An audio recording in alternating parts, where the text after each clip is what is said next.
ചേട്ടൻ എപ്പോഴെങ്കിലും ഏതെങ്കിലും സിനിമകൾ വേണ്ടാന്ന് വെച്ചിട്ട് പിന്നീട് റിഗ്രറ്റ് ചെയ്തിട്ടുണ്ടോ ചേട്ടാ? ചില പടങ്ങളൊക്കെ നമുക്ക് നഷ്ടപ്പെട്ടു പോയ ചില അപൂർവം ചില സിനിമകളൊക്കെ ഉണ്ടായിട്ടുണ്ട്. അതിൽ റിഗ്രറ്റ് ചെയ്തിട്ടുണ്ട്. സമയം കുറവുണ്ട് അല്ലേ? സമയക്കുറവുകൊണ്ട് ഇപ്പം അവരും സിനിമ ആരംഭിക്കുമ്പോൾ മറ്റൊരു പടം എനിക്ക് നഷ്ടമായി ആ സമയത്ത്. അതും ഇനി വിഷമമുണ്ടായിരുന്നു. എല്ലാ പടം നമുക്ക് തോന്നാറില്ല.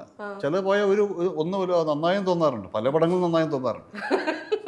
ചില പടങ്ങൾ വിഷമമുണ്ട്. അത് മനുഷ്യനല്ലേ, അത് നമുക്ക് ഇഷ്ടപ്പെട്ട പടങ്ങളോ അല്ലെങ്കിൽ അങ്ങനെ ചില ടീമൊക്കെ ആകുമ്പോൾ വിഷമം ഉണ്ടാകാറ്. പക്ഷെ ഏതെങ്കിലും കാരണവശാൽ അമരത്തിൽ അഭിനയിക്കാൻ പറ്റാതെ പോയിരുന്നെങ്കിൽ എന്താകുമായിരുന്നു ചേട്ടൻ ആലോചിച്ചിട്ടുണ്ട്? അല്ല, അതിലെനിക്ക് അപ്രതീക്ഷിതമായിട്ട് വന്ന ലോട്ടറിയാണ് ആ പടം.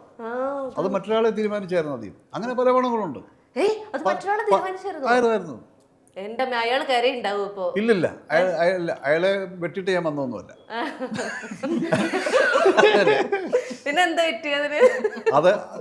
അതിന്റെ ഡയറക്ടറും അങ്ങനെ ചെയ്തതല്ല. അയാൾക്ക് അസന്ത് സുഖമില്ലാതെ വന്നു. സുഖമില്ലാതെ വന്നതാണ് പ്രധാനം. പക്ഷേ ചെയ്തിട്ടാണോ?